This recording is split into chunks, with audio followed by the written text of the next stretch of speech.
Hello? Anybody out there?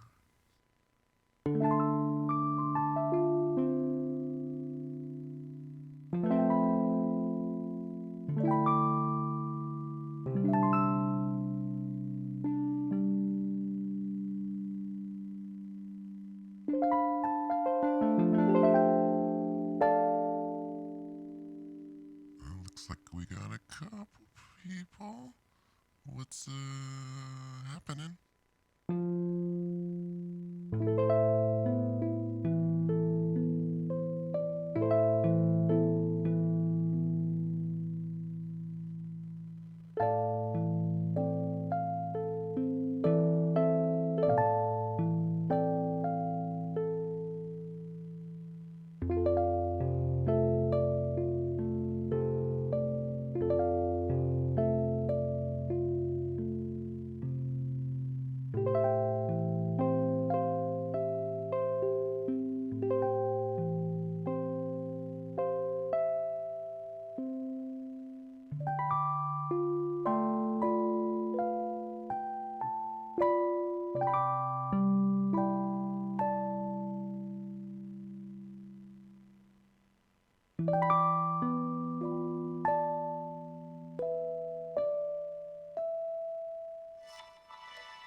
That's not what day it is. That's not what day it is. What's up, guys? I'm realizing stream may be better than no stream. In which case, not gonna be extremely organized. I'm just gonna come right out and say it that I miss doing the streams. I miss being here, just hanging out with you guys, showing you pictures, and talking about said pictures. That it helps my brain, and maybe it'll help yours too. Just listening, it's possible. It's possible. I generally feel like my brain is working better when I've been formulating thoughts and ideas. That seems to be have like a positive impact on my brain power. So, um, but in my endless search for perfection, I can kind of sit around here and not never even turn the stream on and make all these plans. Get my footage in order, get all the right news articles lined up, and try to get everything just sort of snapping along here.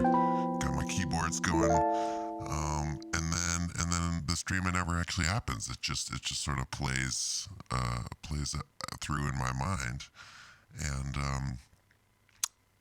it's I think it's better just to come on here and say, "What's up, Eddie Ferdinand? What's up, Susan Velch? What's it's good to just straight up interact with some random humankind out there. So why not? So why not? So it's obviously not the 13th of August. It's some other later date in August, but I'm just gonna power ahead because stream is better than no stream.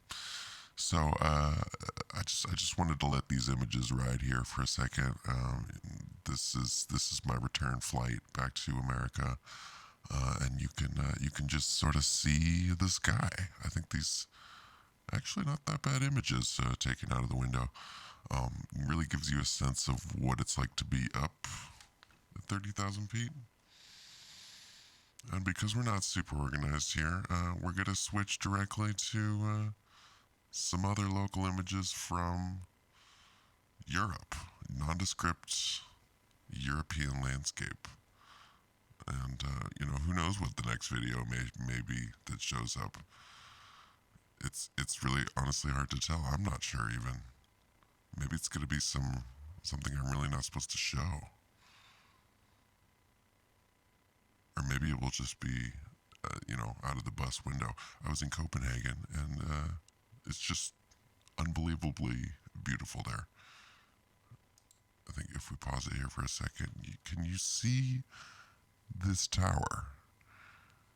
It's just one example of many, many, many towers to the dome that you'll find in Copenhagen, but just unbelievable architecture that you'll see over in the European continent, especially in those remote areas that were not exploded by the wars. Copenhagen definitely being one of those. And what I'd like to highlight as well, because we're honestly, I think that's gonna be how this stream ends up going, is straight up stream of consciousness. And just be like, sup guys, I don't have a super lot of time. I should probably be doing other stuff, but I still want to show you these beautiful images of Copenhagen. And then just a couple things to point out here, right? You see public transportation working properly, humans getting in the transportation and then going to places that they need to go, right? Lots of people on the street walking to where they need to go, people riding those annoying ass scooters, but actually doing them in the bike lane and not, just totally freaking everybody out and being dangerous. Unbelievable architecture. Not to like make any Americans jealous or angry about the state of affairs, although things are kind of weird these days. But just to highlight the fact that it is possible. You can have public transport, you can have buildings, you can have sort of traveling around, and have that all sort of function together. People riding bikes. Now the fact remains that, right, the bar is pretty high. The bar I usually set is how much is your cappuccino and a little pastry, and in Copenhagen that'll set you back about, I don't know, $12 to $15. So your average dinner here in Los Angeles, but at the same time, they're earning more money. They're having shinier lives, so they're able to sustain that kind of cost structure. And I guess it also keeps the normal people out of there. So, you're not welcome in Copenhagen if you can't afford your $15 cappuccino and pastry. But another thing that I wanted to point out here as we idle here at the stop sign, I don't know if you see this action that's going on here. And again, just more beautiful. Oh, the architecture is just exquisite and untouched, and reminds me of a lot of sort of earlier mud flood videos that you'll see around Salt Lake or other sort of American cities. It seems like this is the type of architecture that you'll see in those areas, right? But as we cross through this intersection, what do we see? Act now. I see it's like climate activists. And this is something I was seeing a lot over in Europe. People legit getting out in the street with their banners and their signs and their, right? I guess you got to get at least 6 people together to pull together the Act Now meme here. But obviously, not massive, but relatively organized, and just something I've seen a couple times now where, yeah, it must be organized, not fully impromptu, because they got the signs, they got all the plans, but they're out just sort of blocking traffic, making some noise and making a little trouble, and just sort of putting pressure, just getting all the signs out. What's the one I keep seeing is like, we only, there's no second planet or something, there's no like extra planet, right? But you can see here directly that all of this bluster, all this talk about the climate shifting and all that it's not having zero net effect. again, I think it is just important to keep looking at Europe because people don't watch as much TV out there. They're a little more old school, depending on the lives that they've led. They were able to sort of sidestep a little bit of the new brainwashing. They're still stuck in their old sort of societal standard washing that is permeates every society. But they're not exactly steeped in. I don't know. It really is sort of a new level of propaganda. What if you're truly plugged into this whole YouTube, Twitter, digital sort of scene, then you end up sucking down a sort of different version than was out there previously, right? And that's the thing I notice in a lot of these European countries. Is that they're relying on the older systems, the to sort of keep people in place, but obviously still highly effective, still powerful, right? And some people may consider that just sort of a random rant. Other people may consider that a nicely like tied together little image here of Europe. I mean, you be the judge.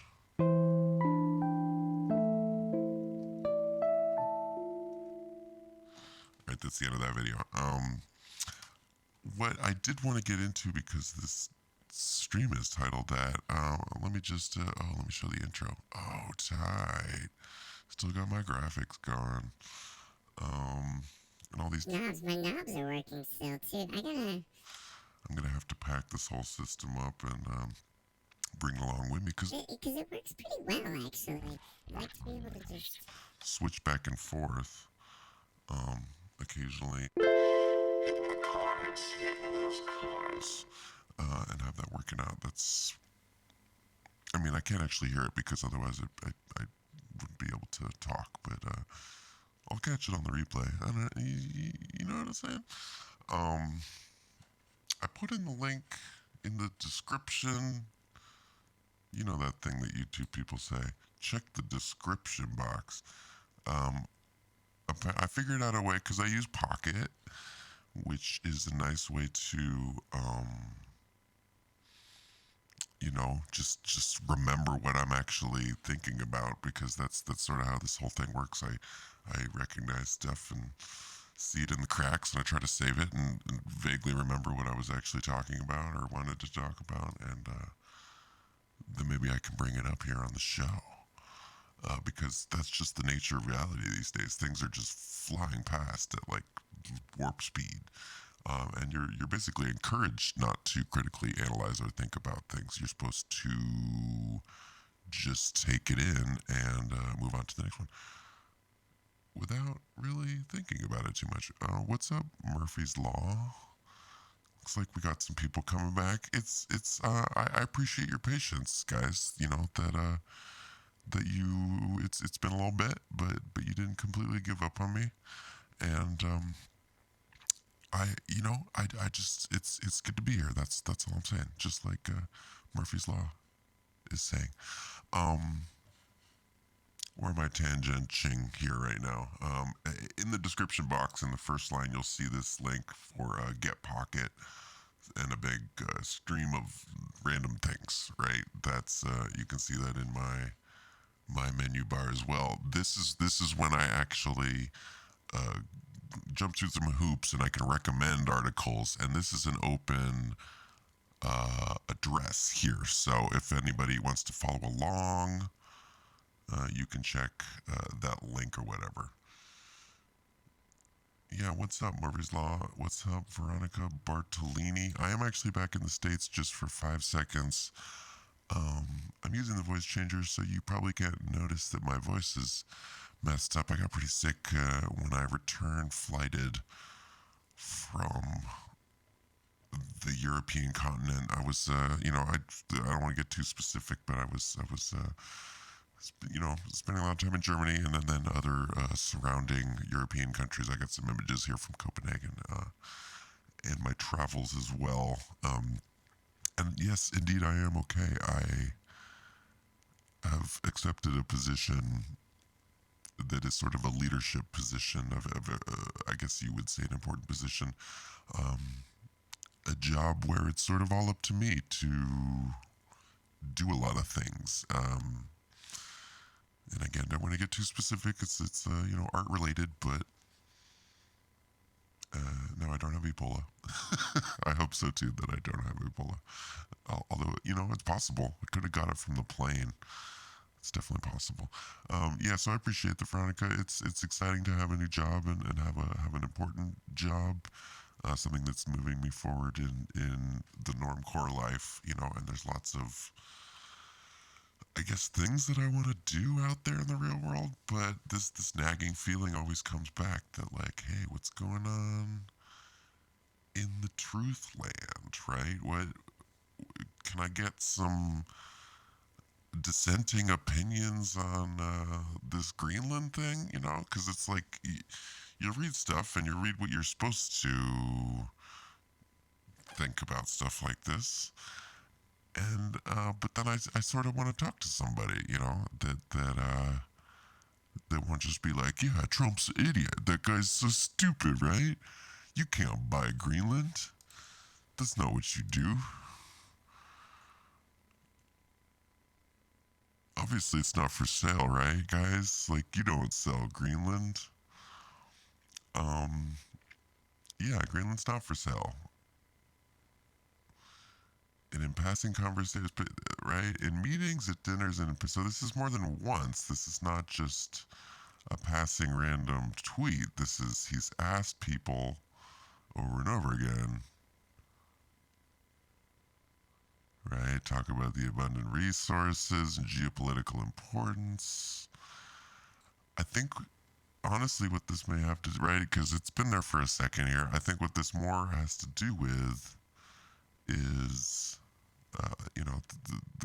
the pole shift, maybe some sort of large catastrophic event. Because I was hearing from multiple sources that when stuff gets kind of weird there, if the pole were to completely flip over, that Greenland would be a pretty hot commodity. That this would be a really sweet place to be, Greenland.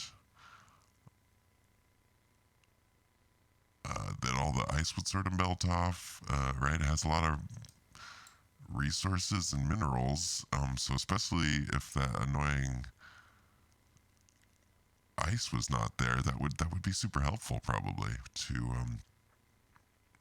just defeating the universe and winning this whole thing. Not the universe, just winning the Earth game, where we're the strongest Earth people. Uh,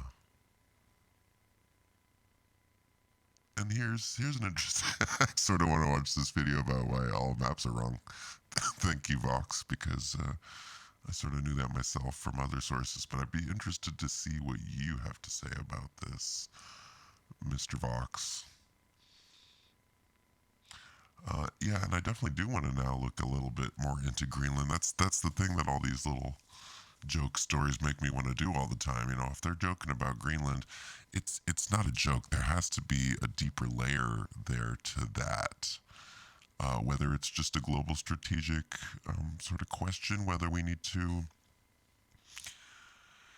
defend ourselves somehow from the onslaught of the North.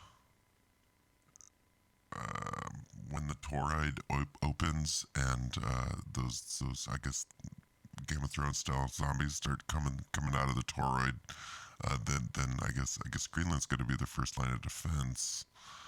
In which case, you would want some troops there on the ground, and I don't know if Denmark has the capability to defend against the full-on, horde of zombies that are going to be coming out of the whatever you want to call it, the center of the earth, the hole in the toroid. I'm not sure, but I'd be interested to hear what you guys think about this, because Greenland was settled by Norse explorers, and they had small autonomous settlements at the same right. The history does seem kind of strange, and I maybe I'll get back to you on this one. But again, maybe I won't.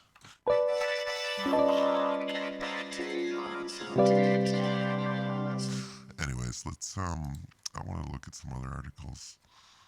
Right? Obviously it's globally interesting. That's my hope here that I can list the links here and you can go check it out if you want to get some more details.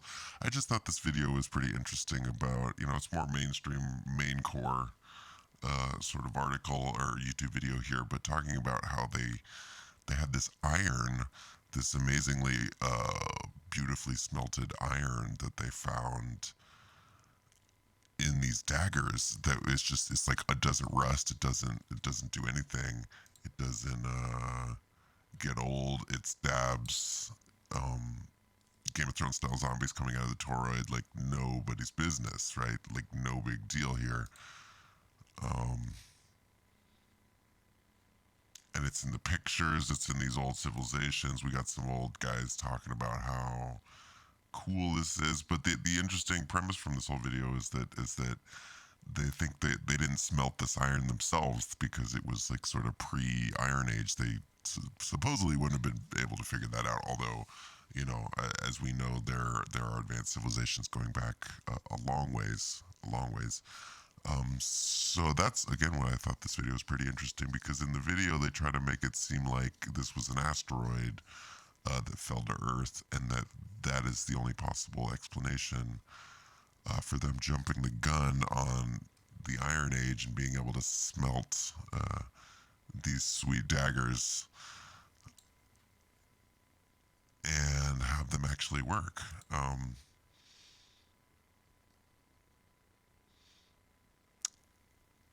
And just interesting is, because now that we found this whole BC, which makes it 300 years or so after Tutankhamun. But some experts claim the mainstream Egyptian timeline could be off by as much as 300 years, which would put Tutankhamun back in the frame. I just wanted to highlight that little line here, right? Because there is this constant debate, like, oh, the stupid scientists, they think they're so smart, they know what's going on. Oftentimes they'll be the first to admit that they don't know exactly how long, or they have doubts about when things are lining up, how old something is. When was Tutankhamun's reign is off by 300 years? I mean, that's already pretty fascinating. But just the fact that this is, it's all sort of shift aroundable, but that they can use that to sort of adjust and create explanations for things. And this is an easy way to say that, right? Maybe it was just the wrong time. Is that what you're saying, Veronica? I mean, maybe we did go back in time. Maybe time got like overwritten. I mean, that was my original thesis for this episode. I still want to. I'll put that in another episode. But time definitely does seem to be shifting. Like it's like, is it not just the narrative? Is it even time itself that's been shifting? Because right, I was gone for a couple weeks and my clock was off. I'm gonna have to highlight that in another episode. But my clock was off by like an hour and a half, like a very strange amount of time, which was making me think, did they shave like an hour and a half off of the... is the day just getting shorter and shorter? Speaking of narratives, I wanted to bring up the asteroid narrative because maybe it's because I like reading... get out of my face, bro. I know you're using my data. I just wanna look at this article, bro. See, have YouTube been in this situation where you're trying to get around a paywall and it just won't cooperate? Maybe we won't use that article. So I thought I had another one. I mean, I like to think all the articles I put in here are mildly interesting, but, right, if I just search, like, asteroid, there's going to be, like, a whole bunch of stories about asteroids, and Right. I was first. I was thinking like it's just Google pointing me at more asteroid stories because it knows that I read them. But it definitely seems like there's just an insane amount of asteroid stories going around. Just buckets of them. And if it's not 1998 OR2, it's 2006 AR. Right. They all have those sort of names, so which I guess makes it harder to keep track because they don't have cool like nicknames or anything. But I've just been reading this article over and over again. It seems this season, this last couple months, that right with the diameter of 2.5 miles long, 1998 OR2 will certainly have devastating effects on the planet. If it crashes into Earth, aside from the massive explosion it will cause upon impact, the asteroid will also strike a trigger as well. Right, and then everybody's just gonna die. But then the article ends. Right, and a lot of them are like, "Stop being a scaremonger. You're just causing division." But it honestly, for me, is the frequency. There just seems to be an insane amount over and over again.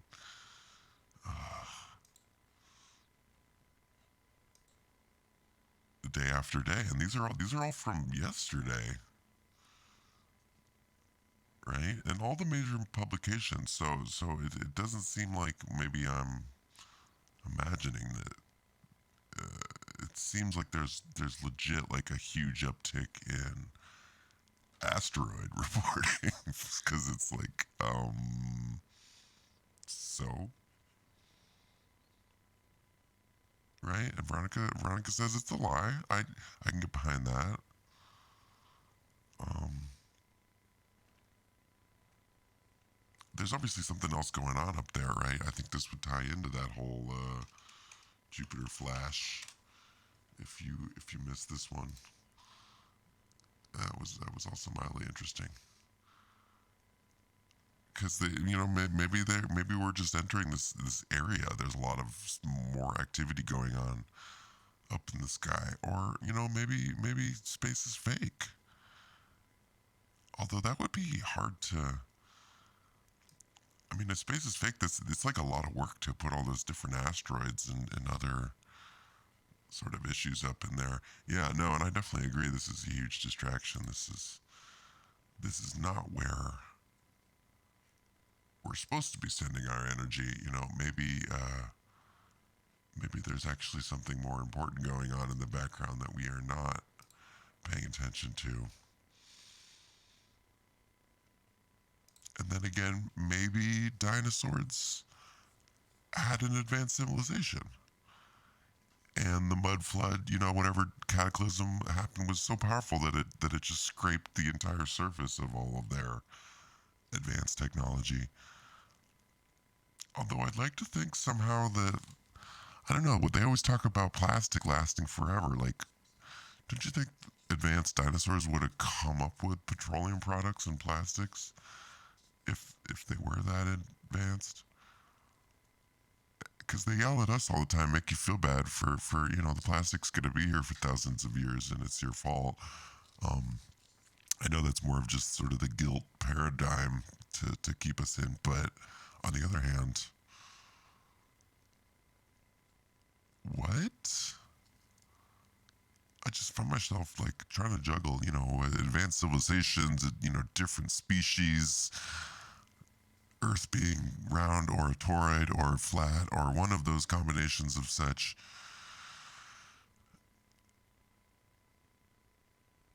And yeah, maybe you're right, Veronica. Maybe it's just the time scales that we're working on, right? If you had thousands of years, if you were able to actually put the moon into place and shape it and create a base on there, what's a couple thousand years here and there to scrape all the plastics out. But I'm not sure. Environmental degradation seems definitely hard to replace or reduce. Although, I always come back to the work, the quintessential work of M. Night Shyamalan.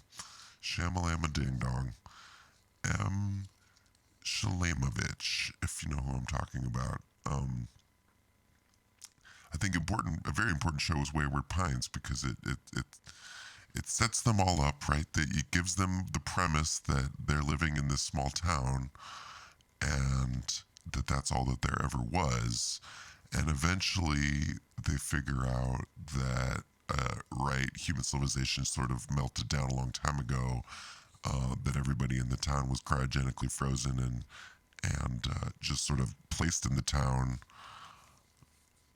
and they weren't supposed to find out that we were actually, many thousands of years after an extinction level event that we or somebody else caused, and that we're just trying to catch the thread again here. But it would actually make a lot of sense to me if that was the case for us personally, because they are really drilling it into us, this fear, this sort of responsibility that we're supposed to have for the planet,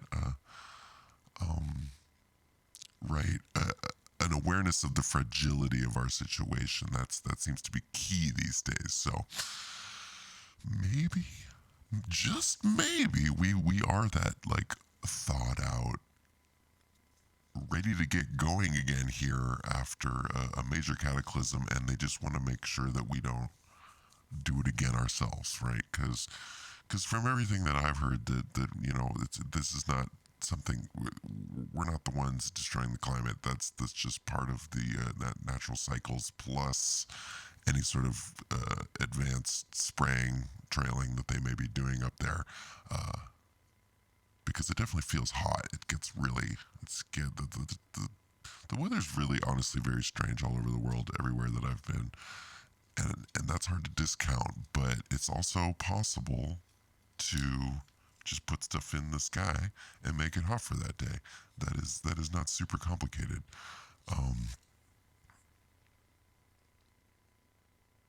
And so I would understand why they're doing that, right? To get a sense of responsibility to everybody out there, to make us realize that yes, we do affect those around us, the planet, with all of our actions, everything we buy and touch and taste, and everybody we talk to, that all of that matters. And that's sort of the lesson that we're being learned, so I couldn't blame them for overblowing it a little bit, making it a little more dramatic, like, oh, well, it's your straw's fault that all these penguins are dying in the Atlantic, and we better stop drinking out of straws, because think of the penguins. And it's a great argument. It's a great way to shift your mind into thinking that just trying to get you to accept more responsibility, because I can appreciate that. I personally should probably accept more responsibility, but that's just, you can't always get what you want, basically. So this is probably the point in the evening. I'm still pretty jet lagged, and I honestly think maybe it's the RF, the difference in RF to where I was living and where I'm living now, because I honestly went down with a very serious cold, sort of just general respiratory problems. And I'm not sure if it was really like a sickness, if you know what I mean. Maybe it was all this time that I spent with these strangers here at the airport, trying to get through the next line. Maybe it was the bad air that was on the airplane. And I probably get a little too paranoid about the radio frequency, about the different levels of radiation that I'm accepting in my body. It probably has something to do with the 5G hotspot search game that I'm playing. So because I'm obviously aware of all of that, but still, regardless of all of that, something happened to me when I changed continents, and it just didn't feel very good. And I think it goes beyond the general just stress of work, combined with jet lag, combined with crying babies on the plane. I think, honestly, it may have something to do with the changes in the RF frequency, right? Because there's definitely a lot of 5G going around in Europe. That's another point that I'll keep making. Is that they're not ready in any way for the network, but the network is up already, especially in highly populated areas, city centers and sporting facilities. You'll see the routers. Doesn't really matter where you are, you'll see them. But at the same time, I definitely think that the higher frequency levels are more intense here in the States, and that maybe either way, either I was getting more over there, and I'm taking a break now, and so that's my system sort of flushing that out, or the opposite. There's more here, and then I'm feeling the effects of that, right? Or I'm just being silly, Maybe I'm just being silly, and and it's all in my head, Although I agree, guys. Maybe I should get some iodine in me, and see how that goes. But at any rate, before I use up all of my sweet footage and just devolve into ranting here, I'm probably gonna hit the road, Jack. But as I head towards hitting the road, I was stalling for my bumper music, and just didn't want to focus too much on the stalling factor. I want you to focus more on the image. See Whole Foods, right? Classic deception. But I really appreciate you guys taking the time, sitting here with the live stream with me, and anybody that may catch this on the replay. And I think that's sort of my plan here, It's gonna be a little messy. It's not gonna be extremely organized. These images may be sort of choppy and unedited, but like Veronica says, I'd like to keep in touch. I'd like to keep talking with you guys, because it helps me selfishly, and you can see what it's like to be walking down the street in a place that maybe you haven't been before, right? People smoking cigarettes, just chilling on the street. Isn't that a weird concept? None of these people are homeless. Can you just think about that for a second? It's late at night. People sitting on the street just talking to each other, and they're not homeless. They're not homeless. I appreciate that, Murphy's Law. I appreciate that. Yeah, I say, why not just get on here for a couple minutes every once in a while? It may not be a sick thumbnail ready for you guys. I honestly haven't had the time to watch a lot of television, so I don't have any grand sort of observations here for the for the entertainment industry. Although I have been watching some stuff I'd like to clip out. Computers in the shop. I don't think I have my auto-tune voice ready here. But I appreciate all the support, guys, because that makes me feel good. Like I'm a real person, and I hope it makes you feel good to support me, and then understanding that means something to me, because then that means that you did something totally sweet. Like you put really good energy out into the universe, and it made my day better, and then I hope it circled back and made your day better because I was talking about it. Does that make sense?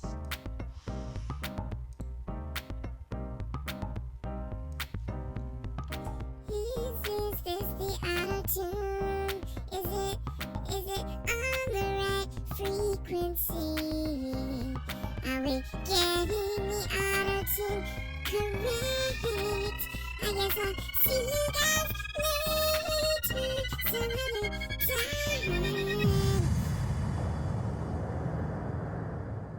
But seriously, yeah, I'll see you soon. Hopefully not. Yeah, no, I'll be back tomorrow. Why not?